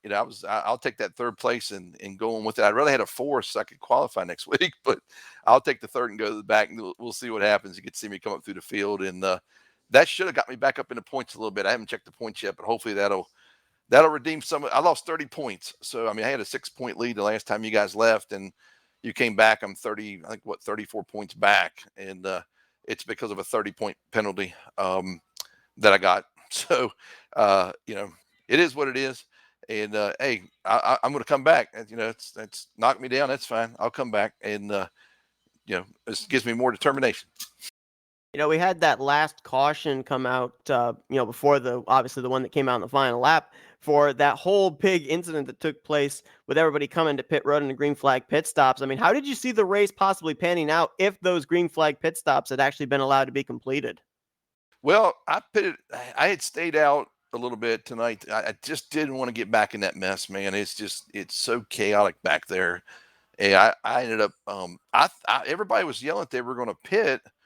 And I jumped down, and I thought about 5 or 6 more guys were going, and I got down there, and there wasn't nobody there. So I hit pit road by myself, and I had some cars coming out behind me. I might have been in trouble there because I didn't have no drafting help when I come out of pits. I had 83 behind me, but then we come, as soon as I come out of the pits there, the caution came out, and that saved me. And but I think I was probably going to be in trouble because, like I said, I just didn't have nobody, and it was just 2 of us, and a lot of those guys went in there together. But that again, you get them sometimes that help you, and you'll get them sometimes that hurt you. Tonight it helped me, and kept me up front. And I've been running good all year. I'm happy with my runs, and just got to get to this chase. And Donnie, I just want to point out the standings just updated. Currently, you are 6th in standings. You jumped up 5 positions. So, I mean, good day. Yeah, that's a great day, man. We'll take that, and I got 30 points I got to make up. I got taken for 30 points, and it is what it is. The rules are the rules, and I didn't touch nobody, but they called it on me. It is what it is. But we'll keep on going here, man. It's the best place in the world to race, and glad you guys are out broadcasting this thing tonight, and congratulations to Joe. He did a great job, man. He did what he was supposed to do, and he got up there in front of his buddies and just hung there and did a great job as usual. Well, that's Donnie Garrett. He brings it home podium here tonight in the 3rd position. Congrats on a great run. As Matt alluded to, you gain a lot of spots in the point stands as a result, and hopefully you can keep this consistency up. We got the second half of the regular season still to go. Oh, yeah. Can't wait. And let's see if we can get second place finisher Bernie Mobs. I want to actually point out, remember Jeremy Jeffries blew his engine on, I think, lap 8. He fell 7 positions in points. He is currently 13th. So that just shows you how big a bad day can be. Especially when you've got 40-car fields as well. I mean, you finished way down there in a 40-car field. That's a lot of points you're going to lose. But a guy that's going to gain a lot of points here tonight, we've got with us second place finisher Bernie Mobs. And Bernie, I mean, we saw that you came into this race down around 17th in the point standings. This was definitely a run that you guys needed to have. But Obviously, I know you're a part of that Florida gang there with Despirito. Was there any point that you thought about maybe stepping out there, seeing that second and third line get some momentum, or were you fully committed to pushing that 24? I was pretty much committed to him. He was a fast car tonight. I figured stay with him, I'd finish good. I mean, just looking. Remember, we talked to the 77. We asked him if you would have pulled out, would he have pushed? And he said yes. We just didn't think you were going to pull out. I mean, I really have to ask? I mean, any thought of in the last 5 laps of thinking about pulling out, seeing what you could do, or I mean, just fully dedicated to the 24? Pretty much fully dedicated. I wasn't sure what type of friends I had behind me, and I was pretty much safe where I was, so I stuck with it. Bernie, we've seen you up at the front in a lot of these. Sometimes near the end, it doesn't pan out for you. But, with moving up there in the point stands, it's now got you situated 13th, tied for 13th in the standings. Are you of a mentality heading in the second half of the season of, going out there trying to win your way in? Or right now, is it just consistency trying to point your way into the playoffs? A little of both. I'm going to try to win if I can, but I'm not going to go crazy and do something stupid and put myself at the back again. I've had 2 good races in a row, and it's working, so I'm going to stay there. Well, obviously, a great runner-up finish for you tonight. You get a good points day, and we're going to let you do some shout-outs now. Okay, great. First of all, shout out to the announcing crew. You guys do a great job. Shout out to RTG for putting these races on, period. And shout out to the whole Sitco crew tonight. They got me in and out of the pits really quick, kept the car going. Thanks a lot. That's Bernie Mobbs. He brings it home second place here tonight at Talladega. Wish you luck in the second half of the regular season. Thank you. And we'll get in from victory lane our race winner, Joe Despirito. And Joe, I will never in any way feel sad about seeing a William Byron scheme go to victory lane, but how's it feel being the first repeat winner on the season here? Feels pretty good, man. I'm just trying to be consistent out here and do my best. It's not just me. I have a couple good guys around me that help me on the track that I have on Whisper, and we have good communication. And it just happened to work out again tonight. I almost had it last week too for the 3 in a row, but I missed out. But yeah, it was a good race, and good finish. Thanks, guys.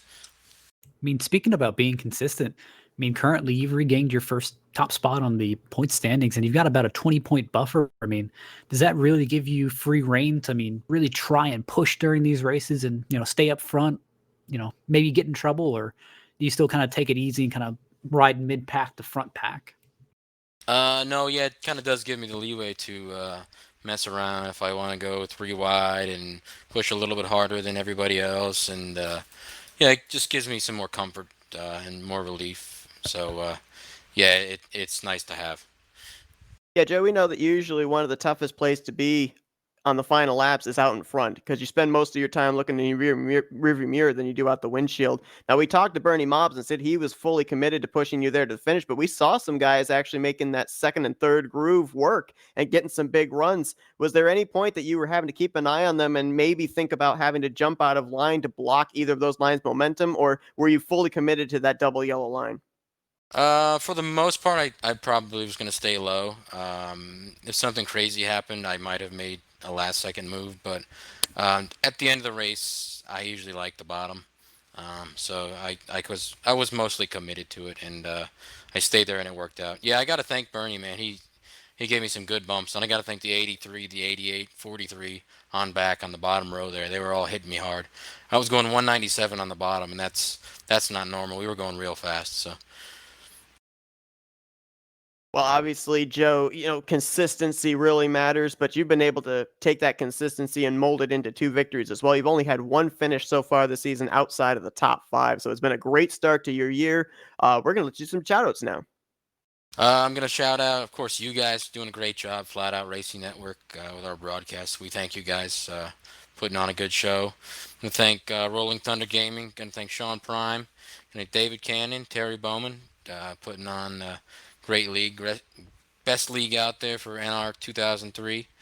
Got to thank my boys, my painter, Bernie Mobbs Motors, and my buddy Bob Seminara for always helping me out on the track. And just thank everybody at RTG, like I said.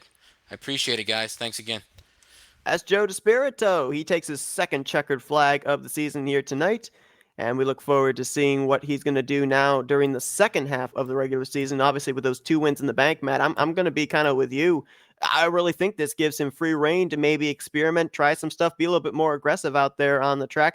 Maybe, obviously he's got that coalition with the Florida boys. Bernie Mobbs pushed him to a win here tonight. Maybe he'll have an opportunity to repay the favor, play some defense for Bernie Mobbs in these next 5 races. You really want to see how big of a difference a bad finish makes. I mean, really the poster child for that has to be Terry Bombard. I mean, coming into this race, he was top of the points. 1 point separated him and Joe DeSpirito. DeSpirito went and won the race. And Bombard ended up getting caught in the last lap incident, I believe, and finished 23rd. Currently, that puts Bombard at a 26-point deficit. I mean, he pretty much lost 27 points there on DeSpirito, so that's definitely very, very big. And that's the one thing, the big fields, but the track that we're at too, Talladega. Everybody runs so close together. So you make a mistake, get caught up in a wreck, you're going to lose anywhere from 10, 12, 15 spots, as opposed to maybe if you had a mile and a half where everybody's spread out, you have a chance to recover and maybe lose 7 or 8 spots. So you end up making a mistake at a track like this where everyone's in such close proximity, you're really going to end up paying the price. And obviously, as you mentioned, points-wise tonight here for Terry Bombard, with the fact that he finishes outside the top 20, the guy that came behind him 1 point in the standings coming in this race goes to victory lane. So it just shows consistency matters in this type of a series because of the big field size and the fact everybody runs so close together. But Joe DeSpirito, 2 wins to start out the season. As mentioned, with him being a repeat winner, that now opens the door for some drivers to maybe point their way in to the playoffs. And of course, if we continue to have some more repeat winners in these final 5 races, there will be drivers that may not necessarily have to go to victory lane, but through consistency will be in the playoffs through their position in the point standings. But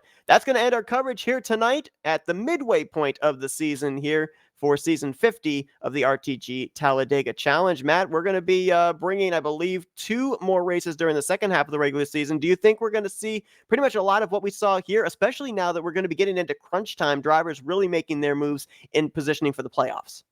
Realistically, yes, you're going to see everything pretty much get in the crunch time where it's, hey, I mean, here's where the big thing comes, where the urgency is really going to start to set in where, hey, maybe at the beginning of the season, you're kind of rusty. Maybe you just didn't know how it ran, or you just ran into bad luck. Now we're getting to the end of this kind of cutoff season where it's, hey, you can't really afford any mistakes. You can't afford to get wrecked. And that's when you're going to start seeing guys get desperate, maybe make moves, and you're going to see some things go downhill.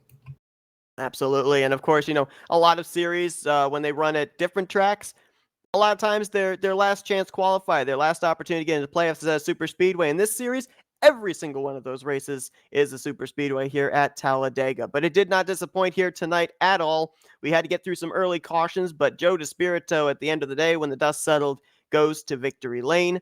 Matt, I want to thank you for joining me here this evening yet again. Oh, it's always nice for you to invite me out. Absolutely. He doesn't take me to dinners anymore. I don't. If I do, he pays for it. Anyway, thanks to everybody that tuned in tonight. Hope you enjoyed tonight's broadcast. Be sure to tune in tomorrow evening as we will be covering the Rapid Fire Pizza National Series. And then the following evening, we've got the Chris Cup Series for you in the afternoon. And then in the evening, we'll be bringing you the Soda Guys Cup Series. A lot of stuff going to be going on here this weekend here on the Flatout Racing Network. But for Matthew Rodriguez, I'm Seth Cole. Thanks for tuning in this evening. We will see you guys in 2 weeks' time to continue on the regular season for the RTG Talladega Challenge, here courtesy of the Flatout Racing Network.